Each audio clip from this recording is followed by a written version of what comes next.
Okay, what's up guys, we're in the next part. Okay, so yes, in the last part I basically ended with people not fretting themselves over the ones who prosper, ways of the ones who prosper in their way. That staircase going down with those people not even facing the kinds of perils that I was facing and trying to go down is evidence of the fact that sometimes God just lets the wicked, since they've seared their conscience, survive feats that most of us get killed by, and the reason that is the case is in order to arrest us with the right level of fear to not basically finish ourselves off the way that they finished themselves off. In my dream I had a great deal of fear, like an incredible fear of heights, that I would plunge to my demise. What does that fear of heights also represent metaphorically? What was that dream trying to show me? I'm interpreting now too as I tell you the dream. I was speaking about the fear of the Lord, which is the beginning of wisdom. Knowledge of the Holy One brings understanding. The fear of the Lord is the fear of him who has got power to do what? Cast your whole body and soul into the eternal lake of fire. God says do not fear man, but rather fear God. Man can only kill the body and thereafter do what? Zilch nada. Whereas God himself can take that body once it's being killed and cast it into eternal fire, which is what he will do with the wicked. At the second death, he will kill them and burn them forever. Do you understand what I'm saying? So in that fear, in that dream, I had a fear of plunging to my demise. I.e. falling from grace, falling from God. That's what it meant. And I stayed in that one area and I was holding on to a water feature because I was scared that I would ultimately fall. Lo and behold, guess what happened next? In my dream, there came a man in that dream and he was wearing yellow pants and a red shirt. I remember his clothing properly, a white man, and he was middle-aged. His age is relevant. I don't think his race has anything to do with it, but his age is definitely relevant. The fact that he was a middle-aged white man matters. He was a citizen of this metropolis. He was a man that had already given his life over to this metropolis, obviously. He was not, walking like everybody. He was a glider. And he rocked up from, I don't know, Wapunyuga from behind me, right? Remember, I'm holding on in the middle of this staircase that's just scary. And I'm scared that I'm going to die to my, plunge to my death. If I dare still continue to go down, I'm really scared. I'm arrested by the fear of falling. And then this white man comes basically flying. I remember the citizens of this joint who belong to it have got post-human powers. They've got transhuman abilities. He was not walking, he was gliding. This middle-aged white man was wearing a red shirt and yellow pants. This is important. Why? Me and me only. This is about how I view these colors. So it's not for you to go and interpret these colors in your dreams similarly too. There are people who have dreamt about Christ having a red sash on his robe. That does not always mean what it means for me. Whenever I see the color R-E-D, red, in my dream, it always represents witchcraft because of my undertones, my history, how God explains things to me based on how I've gazed upon them. The color red, I've always seen it very much in ancestral worshipping circles by witches. They are always putting the blood of goats on their heads. They have got these dreadlocks that are reddish in color. The beads that they wear, there's a lot of red in their attire, lots of red and black and white too, right? So every time I see the color red, for me, ever since I came to Christ, I've always been able to just in my dreams identify it as representing witchcraft and death. If it's blood, then it's death. It's linked to death. But if it's just the color itself, it's witchcraft. Okay? That is my interpretation because of my cultural nuances, my background, my understanding. So please do not interpret red in your own dream as that. Because like I said, some people dream with Christ having a red sash across his, his robes. That red ain't nasty. Of course, because it's on Jesus. You know what I'm saying? Cool. Yellow, for whatever reason, I can't even tell you why there, has always represented fear. It's just this color that I associate with danger, ngozi, almost like red. Yellow for me is amber. It's amber. It's the middle color in the robot. It's just for me, danger. Every time I would see in my life warnings of this is coming, this is coming, this is coming, it's always flashed red. Even on the street, cat lights on the highway are yellow to warn you that if you go over this, you're in another lane, you could die.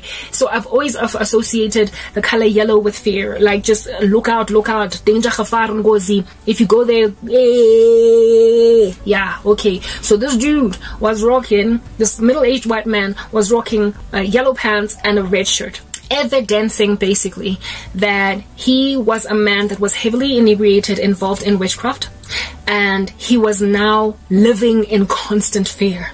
His pants were yellow, his shirt was red. Witchcraft, a lifestyle of it, has now landed him in nothing but fear. He lives in 24-hour fear. It likely also makes sense that his legs, it was his pants that were in yellow, because the life that he was walking, the lifestyle that he was, you know, basically that was covering his nakedness, was one of fear. He could not walk in a natural, relaxed state because he was scared of something.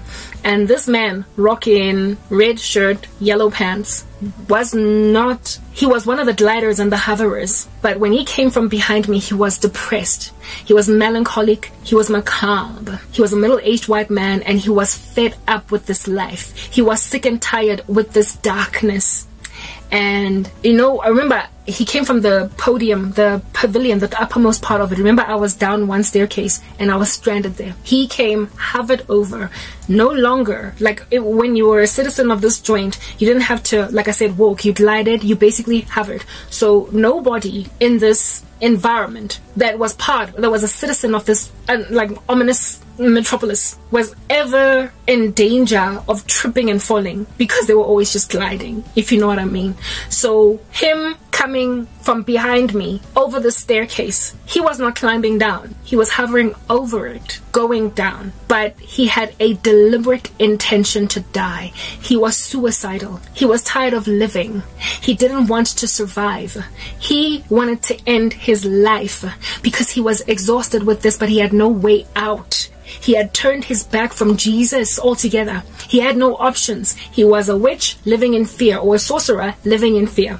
And he was exhausted with this life, and he was in his middle age. And he came hovering over me. And as soon as he came past me, a whiff of suicide came into my core. I understood that he was actively committing suicide. That what he was doing was an act of suicide. He was depressed. Nobody could tell him anything. Nobody could negotiate him out of this at all. And this man hovered over me. And it's almost as if though he flew across the expanse to get to a point where he would just release himself and then only fall to his demise. Remember, everybody here hovered as they walked, but it was a conscious effort to hover or to walk. But if you were not if you were sleeping, you were not in your sleep hovering or walking, because you were sleeping in your bed. So if you had detached your own understanding from the fact that you want to hover, or you want to be floating on thin air, basically, if you detached that conscious effort to actually hover, you then would be subjugated to gravity. You would just fall. You had to be actively desirous to hover, to actually walk and hover instead of glide. It's an easy what is this, like not easy is right, but like quick money, easy money, just compromise yourself type place here where you live. It's an ideology based environment. Like, you get ahead based on ideology, not so much on your own skills, talent, and effort that you put into anything you do, right? So the hovering and the gliding likely also explains just the ease of existence in this place. All you need to do is just accept an ideology, not so much be good at what you do. Yeah, so therefore you had to consciously hover. You had to will your brain, but will your legs to be raised above the ground to successfully hover. So meaning therefore that you could also will your mind to stop hovering and just be subjugated to gravity. This man wanted to die. So he went to the uppermost part of this city, this raccoon city, and he hovered for a season until he was at a lofty enough height above one particular company, and then abandoned his will to keep hovering so he could plunge to his suicide. And I watched him fall to his death, guys. I watched him commit suicide that way. He hovered, continued to incline as he was hovering, even higher than where it is that I was at. Remember, I was already at a pinnacle. I was already at a bird's eye view, and this dude hovered even higher than it. He hovered even higher than one of the company that he was working for. He hovered higher than it, and then once he got to a satisfactory height, he abandoned his will to keep hovering, and he fell to his death. And people just watched him. They knew he was about to commit suicide. All the citizens of this land, they knew he was about to commit suicide. So much so that did they know, guys, that coroners were already ready to kill. Guys, this dream was so evil.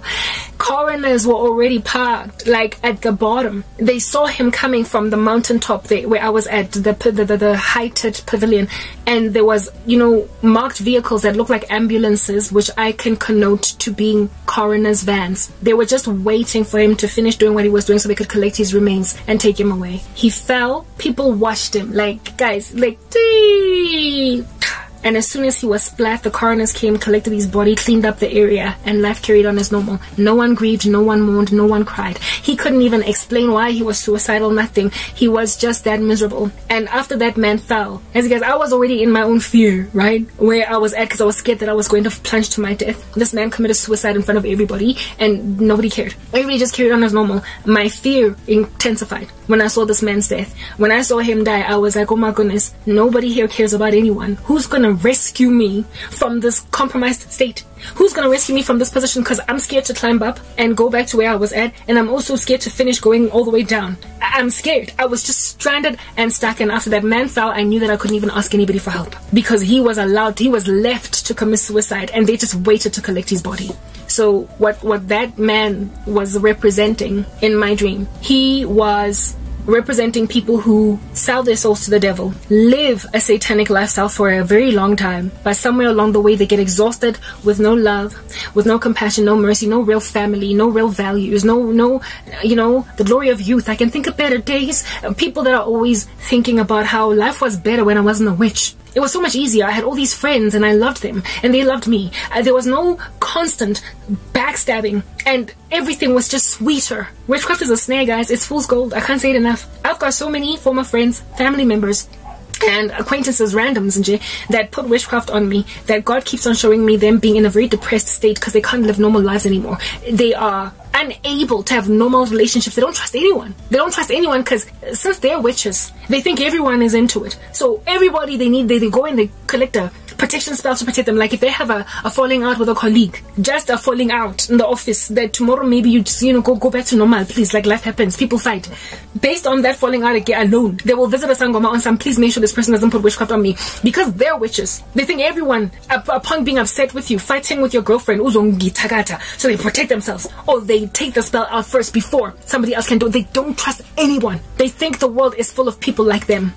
That is a paranoid schizophrenic living a life that looks normal right there. That's what that eventuality is. And on top of it, who wants to live in a world where they can't trust anyone? Who do you put on your will? And who do you let know your deepest, darkest secrets just in case you get sick? If at all anything happens to you, who can you give as your next of kin when you are scared of everybody? You don't trust anyone when you are a witch because of the understanding of what you've done to people. So because you're that evil and you were easily duped for that world, you imagine everybody else is just like you with an easy conscience, okay? With a loose conscience. You just run amok when anybody just calls you to run amok, and you go running. Due to their lack of trust of everybody, the quality of their lives is just substandard. They don't trust husbands, they don't trust wives, they don't even trust kids, they don't trust pets, because animals can be used in witchcraft rituals because of what they've seen and the level of evil that they have gazed upon, observed. They have put a cloak of that random rubbish on everybody. They're like Adam and Eve who eat the apple, the fruit in the garden. Now they see good and evil, and all of a sudden they recognize their own nakedness because of that fruit of deception that they consumed. They now see the nakedness of the world. They see how evil this place can get. It was evil already. It was bad already, like friends backstabbing each other, gossip. Now it's another level of evil. It's a new depth. People in the occult murder other human beings without getting caught, without getting busted. They destroy careers. They bring people low. They shatter. They marry wives by force. Like people like those have eaten the forbidden fruit, and now they have an even deeper understanding of the knowledge of good and evil. So they don't trust nobody. They see nakedness everywhere where there is none. They've eaten the fruit. Next part.